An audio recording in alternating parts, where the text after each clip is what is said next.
ಸ್ನೇಹಿತರೆ ನಮಸ್ಕಾರ. ಜೆಎಸ್ ಮಂತ್ರಲೋಕದ ಇವತ್ತಿನ ಮಹಾಸಂಚಿಕೆಗೆ ನಿಮ್ಮೆಲ್ಲರಿಗೂ ಸ್ವಾಗತ.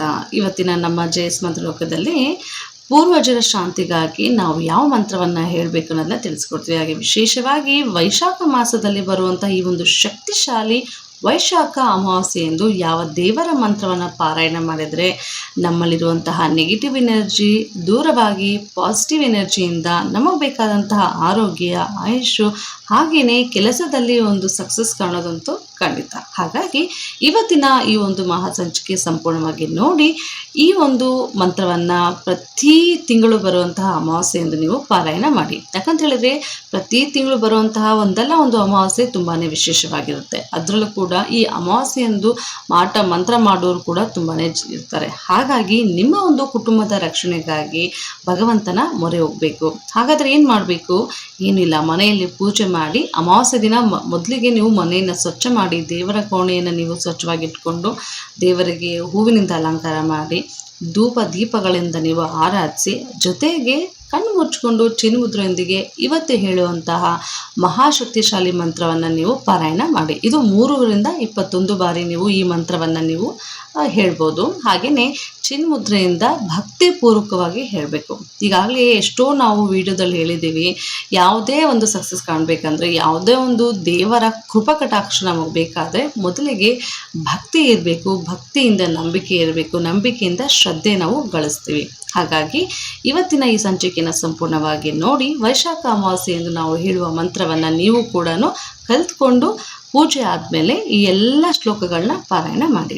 ನೋಡಿ, ವೈಶಾಖ ಅಮಾವಾಸ್ಯೆ ಎಂದು ಮುಖ್ಯವಾಗಿ ನಾವು ವಿಷ್ಣುವಿನ ಪೂಜೆ ಹಾಗೆಯೇ ಪಿತೃಗಳಿಗೆ ತರ್ಪಣ ನೀಡುವುದು ಅತ್ಯಂತ ಪುಣ್ಯದಾಯಕ ಅಂತಲೇ ಹೇಳ್ಬೋದು. ಹಾಗೆಯೇ ಈ ದಿನ ಪಠಿಸಬೇಕಾದಂತಹ ಪ್ರಮುಖ ಮಂತ್ರಗಳು, ಒಂದು ವಿಷ್ಣು ಮಂತ್ರ. ವಿಷ್ಣು ಮಂತ್ರ ಯಾಕೆ ಹೇಳ್ತೀವಿ ಅಂದರೆ ಶಾಂತಿ ಮತ್ತು ಅನುಗ್ರಹಕ್ಕಾಗಿ ನಾವು ಈ ಮಂತ್ರವನ್ನು ಪಾರಾಯಣ ಮಾಡಬೇಕು.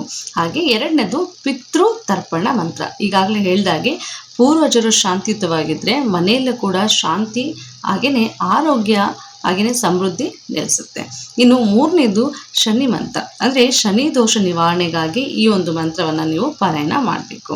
ವೈಶಾಖ ಮಾಸದಲ್ಲಿ ವಿಷ್ಣು ಆರಾಧನೆ ಯಾರು ಮಾಡ್ತಾರೋ ಅಂಥವರು ಕೂಡ ಆದಷ್ಟು ಬೇಗನೆ ಅಂದುಕೊಂಡಂಥ ಕೆಲಸ ಕಾರ್ಯಗಳು ಜಯಶಾಲಿಯಾಗಿರುತ್ತೆ. ಮಂತ್ರ ಹೀಗಿದೆ: ಓಂ ನಮೋ ಭಗವತೆ ವಾಸುದೇವಾಯ. ಮತ್ತೊಮ್ಮೆ ಹೇಳ್ತೀನಿ, ಓಂ ನಮೋ ಭಗವತೆ ವಾಸುದೇವಾಯ.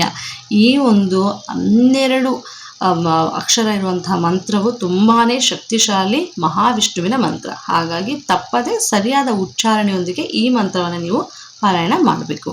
ಇದ್ರ ಫಲ ಯಾವ ರೀತಿಯಾಗಿದೆ ಅಂತ ತಿಳ್ಕೊಬೇಕಾದ್ರೆ, ಯಾರ ಜೀವನದಲ್ಲಿ ಅಥವಾ ಯಾರ ಸಂಸಾರದಲ್ಲಿ ಅಶಾಂತಿಯಿಂದ ಕಲಹಗಳಿದ್ದರೆ ಈ ಒಂದು ಮಂತ್ರವನ್ನು ಪಾರಾಯಣ ಮಾಡಿದ್ರೆ ನಿಮ್ಮ ಜೀವನದಲ್ಲಿ ಶಾಂತಿ ನೆಲೆಸುತ್ತೆ. ಹಾಗೆಯೇ ದೈವಿಕ ಅನುಗ್ರಹದೊಂದಿಗೆ ಮುಕ್ತಿ ಕೂಡ ನೀವು ಪಡಿಬೋದು. ಇನ್ನು ಪಿತೃತರ್ಪಣ ಮಂತ್ರ, ಇದು ಪೂರ್ವಜರ ಶಾಂತಿಗಾಗಿ ಹೇಳುವಂತಹ ವೈಶಾಖ ಅಮಾವಾಸ್ಯೆಯಂದು ಪೂರ್ವಜರನ್ನು ನಾವು ಪೂಜಿಸಬೇಕು. ಅದು ಕೂಡ ಅತ್ಯುತ್ತಮವಾದಂತಹ ಒಂದು ಕೆಲಸ ಅಂತಲೇ ಹೇಳ್ಬೋದು. ಹಾಗೆಯೇ ಪಿತೃಗಳಿಗೆ ತರ್ಪಣ ಇಡುವಾಗ ಈ ಮಂತ್ರವನ್ನು ನೀವು ಹೇಳಬೇಕು. ಮಂತ್ರ ಹೀಗಿದೆ: ಓಂ ಪಿತೃ ದೇವತಾಭ್ಯೋ ನಮಃ. ಇದು ವೈಶಾಖ ಅಮಾವಾಸ್ಯೆಯಂದು ಗಂಗೆ ಅಂತಹ ಪವಿತ್ರ ನದಿಗಳಲ್ಲಿ ಸ್ನಾನ ಮಾಡಿ ಪಿತೃಗಳಿಗೆ ಪಿಂಡದಾನ ಅಥವಾ ತರ್ಪಣ ನೀಡುವಾಗ ಕುಟುಂಬದವ್ರ ಜೊತೆಗೆ ಈ ಒಂದು ಕೆಲಸ ಕಾರ್ಯಗಳನ್ನ ಮಾಡಬೇಕು. ಇಲ್ಲ ಅಂತ ಹೇಳಿದರೆ ನೀವು ಮನೆಯಲ್ಲೇ ಕೂಡ ನಿಮ್ಮ ಪೂರ್ವಜರ ಫೋಟೋ ಇದ್ದರೆ ಅವ್ರಿಗೆ ಅಂದರೆ ಅರ್ಶಿನ ಕುಂಕುಮ ಇಟ್ಟು ಹೂವು ಇಟ್ಟು ಪೂಜೆ ಆದಮೇಲೆ ಈ ಮಂತ್ರವನ್ನು ನೀವು ಹೇಳ್ಬೋದು.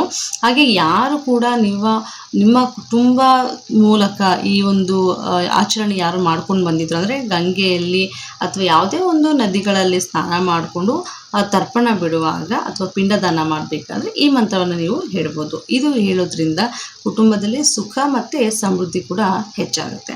ಇನ್ನು ಮೂರನೆಯ ಮಹಾಮಂತ್ರ ಹೀಗಿದೆ: ಶನಿ ಮಂತ್ರ, ಅಂದರೆ ಶನಿ ದೋಷ ನಿವಾರಣೆಗಾಗಿ ಯಾರೆಲ್ಲರೂ ಕೂಡ ಶನ್ಮಾತ್ಮನ ಒಂದು ದೋಷ ನಿವಾರಣೆಗಾಗಿ ಈ ಒಂದು ಮಂತ್ರವನ್ನು ಹೇಳಬೇಕು. ಕೆಲವೊಂದು ಸಲ ಏನಾಗುತ್ತೆ ಅಂದರೆ ವೈಶಾಖ ಅಮಾವಾಸ್ಯೆ ದಿನವೇ ಶನಿ ಜಯಂತಿ ಕೂಡ ಬರುತ್ತೆ. ಹಾಗಾಗಿ ಈ ಒಂದು ಶನಿ ದೇವರ ಮಂತ್ರವನ್ನು ನೀವು ಪಠಿಸೋದ್ರಿಂದ ನಿಮ್ಮ ಜೀವನದಲ್ಲಿ ಶುಭ ಕಾರ್ಯಗಳು ಆದಷ್ಟು ಬೇಗನೆ ಜಾಸ್ತಿ ಆಗುತ್ತೆ. ಹಾಗೆ ಶನಿಮಾತ್ಮನರ ಒಂದು ಕೃಪಕಟಾಕ್ಷ ಸದಾ ನಿಮ್ಮ ಮೇಲೆ ಹಾಗೂ ನಿಮ್ಮ ಕುಟುಂಬದವರ ಮೇಲೆ ಇರುತ್ತೆ.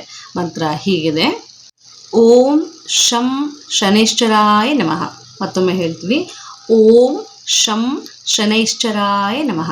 ಈ ಮಂತ್ರವನ್ನು ನೀವು 3 ಬಾರಿ ಅಥವಾ 21 ಬಾರಿ, ಇನ್ನು ಸಾಧ್ಯ ಆದರೆ ದೇವಸ್ಥಾನಕ್ಕೆ ಹೋಗಿ, ಅಂದರೆ ಷಣ್ಮಾತ್ಮನ ದೇವಸ್ಥಾನಕ್ಕೆ ಹೋಗಿ ಈ ಮಂತ್ರವನ್ನು ನೀವು 108 ಬಾರಿ ಪಾರಾಯಣ ಮಾಡಿದರೆ ಖಂಡಿತವಾಗಿಯೂ ದೇವರ ಆಶೀರ್ವಾದ ನಿಮ್ಮ ಮೇಲೆ ಇರುತ್ತೆ. ಇನ್ನು ವಿಶೇಷವಾಗಿ ಅಮಾವಾಸ್ಯೆ ದಿನದಂದು ಯಾರೆಲ್ಲ ಈ ಒಂದು ಮಂತ್ರಗಳನ್ನ ಪಾರಾಯಣ ಮಾಡ್ತಿರೋ ಖಂಡಿತವಾಗಿಯೂ ಜೀವನದಲ್ಲಿ ನೀವು ದೊಡ್ಡ ಯಶಸ್ಸನ್ನು ನೀವು ಪಡಿತೀರ. ಎಲ್ಲರಿಗೂ ಒಳ್ಳೆಯದಾಗಲಿ. ನಮಸ್ಕಾರ.